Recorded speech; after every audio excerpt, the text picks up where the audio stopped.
네, 반갑습니다. DSA 컨설팅 대표 김대용 원장입니다. 이번 영상은 탈원전 주제인데, 심층 면접에서 뭐 경찰직이나 아니면 국가직이나 지방직이나 공기업이나 자주 나오는 면접 예상 질문 중에 하나고 좀 빠르게 진행하고, 이거는 제가 전부 다 오픈은 못할 것 같아요. 그 유료 강의가 있잖아요. 에어클래스라는 동영상 플랫폼 회사에 저희 컨설팅사에서 이제 촬영한 유료 콘텐츠가 있습니다. 면접 이론 강의, 공기업 면접 이론 강의, 취업 면접 이론 강의, 경찰 면접 이론 강의, 국가직 면접 이론 강의 다 분야별로 있는데, 거기에 이제 그것과 별도로 시사 뽀개기, 시사 분석이라고 제가 2018년도부터 제일 최근 것까지 이제 중요 시사 부분을 어떻게 우리 시사 뽀개기에 핵심 원리인 헌법학을 바탕으로 분석하는지 실제 사례를 가지고 분석하는 영상 클래스가 있어요. 그래서 그걸 구매해서 보시면 좋을 것 같고, 이제 디테일한 부분은 거기에 올릴게요. 완성본은. 근데 이제 유튜브에 제가 오픈하는 부분은 핵심적인 부분까지 보시고, 디테일한 부분도 보고 싶다고 하시면 제가 본문에 링크를 걸어 드릴 테니까 거기에서 온라인 이론 강의를 수강하시면 좋고, 경찰직 같은 경우에는 교재 구입하신 분들 대상으로 할인권 행사 아직 자리가 남아 있으니까 그거 신청하시면 좋을 것 같고요. 그것도 이제 유튜브 제 DSA 컨설팅 채널에 서치를 하십시오. 제가 그랬죠. 여러분들이 이제 필기 준비하던 습관을 버리시고 직접 조사 분석하는 습관을 들이셔야 된다고 했어요. 그죠? 그래서 사실관계도 여러분들이 미리 다 조사를 해 보셔야 돼요. 이 주제도. 그 다음에 제가 짬을 내서 잠깐만 말씀드리고 싶은 게, 지금 이게 면접 준비생분들은 제가 무슨 말 했는지 알 거예요, 대본에.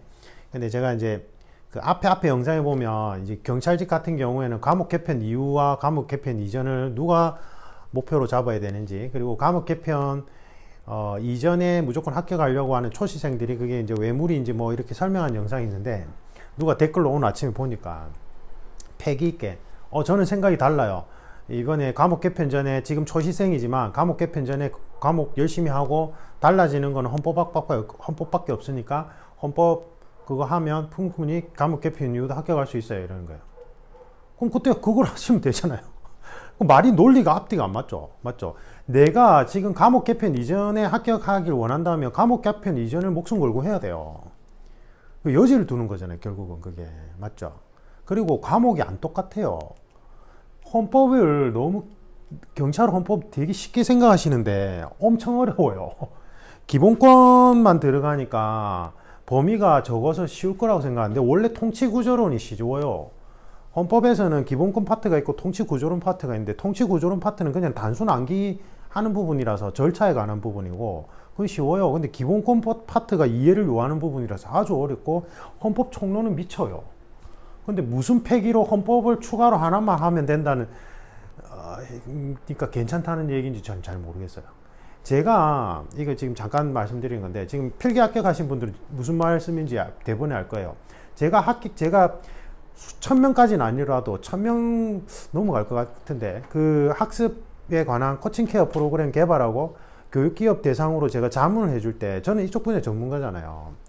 그러면 자문을 해줄 때 제가 통계 데이터를 냈을 때는 이 직렬 저 직렬 같이 준비한 사람들, 또는 본인이 과목 숫자를 늘려서 과목 개편됨에도 불구하고 과목 개편 전, 과목 개편 후로 같이 준비하는 사람들이 장수생이 됐어요.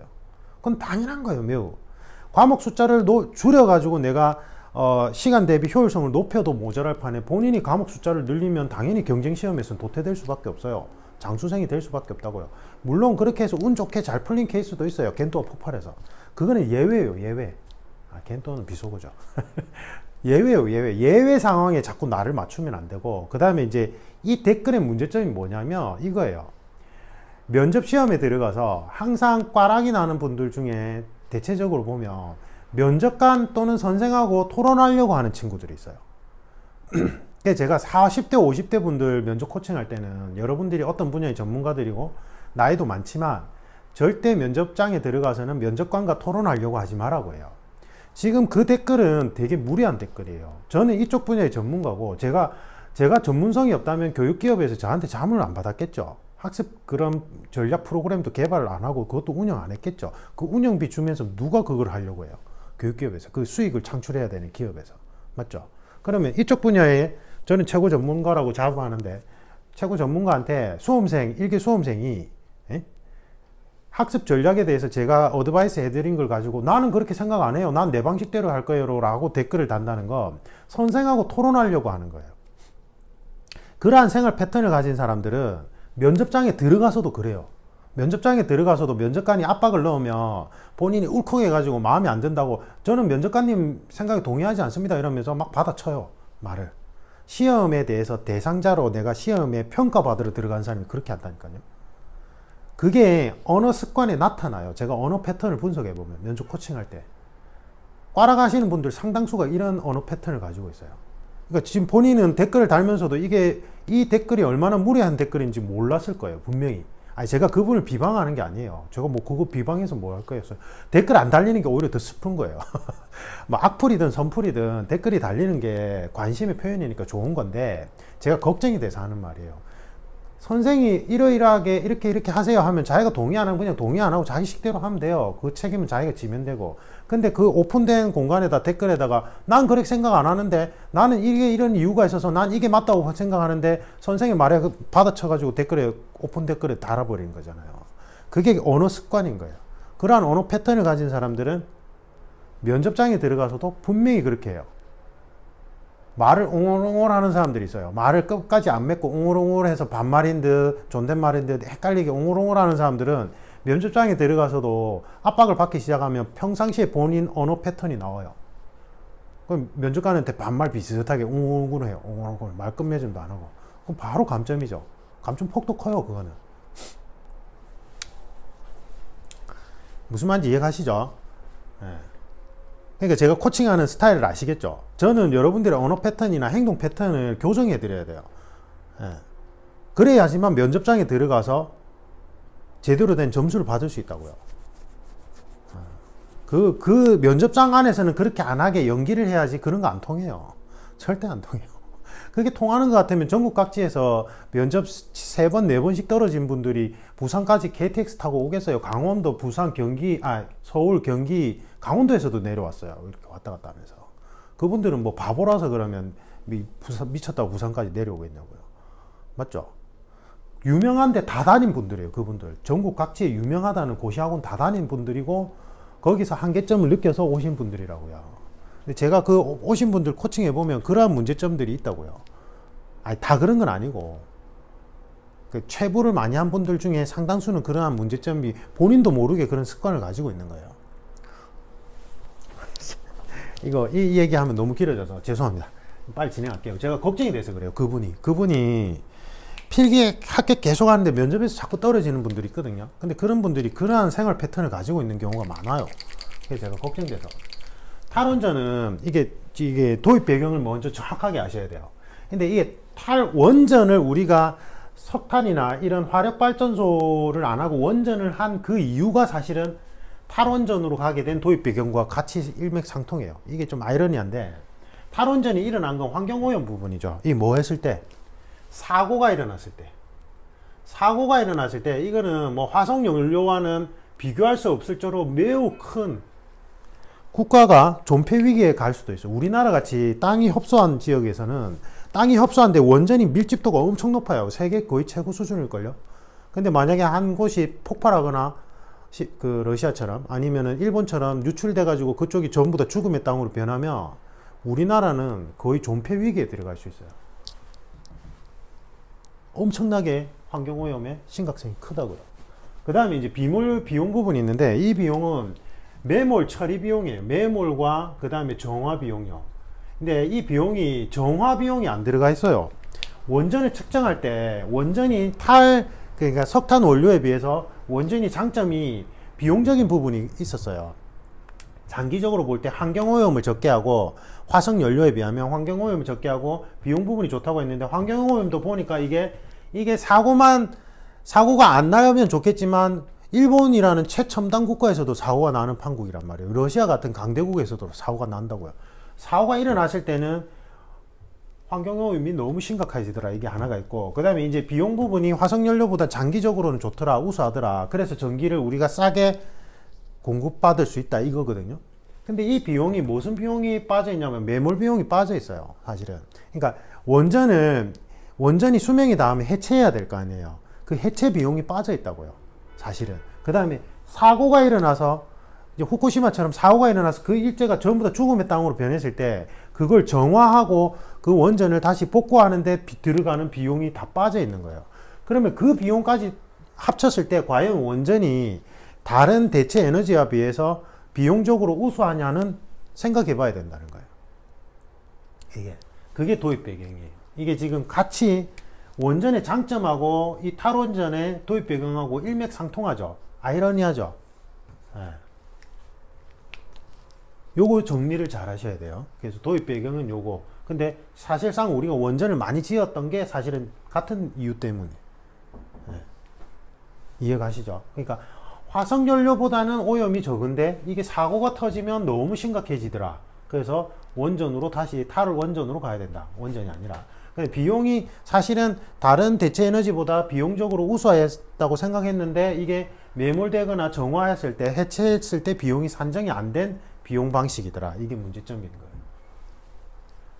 그 다음 그래서 우리가 탈원전으로 가면 좋은데 탈원전으로 가기 힘든 요소들이 있는데 그게 제일 대표적인 게 원전 마피아예요. 원전 마피아는 SOC 마피아와 비슷한 맥락인데 개발 마피아. 그러니까 원전 마피아는 원전을 건설할 때 들어가는 부품들이 천문학적인 금액이에요. 원전 부품이 엄청나게 커요. 그리고 그 원전 부품을 만드는 회사가 100군데도 없어요. 그게 독과점이에요. 거의 독점 또는 독과점 상태예요. 그래서 이 원전을 담당하는 그 이제 자문을 해주는 교수진과 그 다음에 기업, 그 다음에 이걸 인허가해주는 공무원, 공직부처가 철회상각을 이루는 거예요.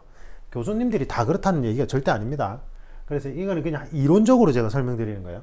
그러면 이 기업이 독과점 상태를 유지하면서 남는 막대한 이용으로 로비를 한다는 거예요. 그래서 이 원전 마피아 철회상각이 형성되니까 탈원전으로 가는데 아주 반발이 심하죠. 이게 이권 사업이 아주 큰 거예요. 원전은 한번 지어질 때 세금이 엄청나게 많이 들어가잖아요. 몇 천억 단위로 들어가잖아요. 맞죠? 제일 대표적인 뭐 있습니까? 4대강 사업 있죠. 4대강 사업. 4대강 사업이 왜 그게 강행됐냐면 4대강 사업에 자동으로 수조 원이 투자해. 수조 원이에요. 제가 22조인가? 조 단위로 들어가요. 세금이. 그 세금을 철회상각으로 나눠 먹겠죠. 그걸 인허가해준 쪽, 그 다음에 인허가해준 공무원들이 다 그렇다는 게 아니라 이론적으로 그렇다고. 이건 행정학 이론이에요. 철회상각. 그러니까 관련되어 있는 사람들이 거기에서 남는 떡고물을 나눠 먹는다는 거예요. 이론적으로 말씀드리는 거예요. 행정학에 철회상각 이론이 있습니다. 그래서 이 원전 마피아가 개념으로 이제 이 탈원전을 반대하는 거예요. 막. 그 다음에 그래서 오용지식인들 있잖아요. 오용지식인들. 자기가 전문가인데 이 자기 이권 자기 받아먹는 돈이 있으면 이러한 문제점에 대해서 축소시키고 이러한 장점을 부각시켜서 원전 괜찮다 이라는 거죠. 부산에 고리원자력 발전소 정말 심각합니다. 거기 너무 낙후됐어요. 오래됐고. 그건 없어져야 돼요. 장기적으로. 왜냐하면 거기가 문제가 생기면 한국의 제2도시라고 생각하는 해양 수도인 부산, 경남이 다 죽어요. 부산에만 인구가 몇 명인데요. 부산이 서울에 비하면은 도시가 작다고 착각할지 모르겠지만 전 세계를 놓고 봐도 글로벌 도시예요. 거기가 문제가 생기면 지금 해양 수도가 그냥 완전 마비되는 거예요. 다 죽음의 땅으로 변해요. 그쪽이. 일본의 후쿠시마 사태와는 거리가 멀어요. 우리나라는 전부 다 따닥따닥 밀집되어 있어 가지고 광역도시급이 전부 다 피해를 다 받아요. 이게 이쪽 라인으로 가면 이게 엄청 심각하단 말이에요. 근데 그거를 막 축소시키죠. 별거 아니라는 식으로, 괜찮다는 식으로. 왜? 이렇게 철회상각이 형성되니까.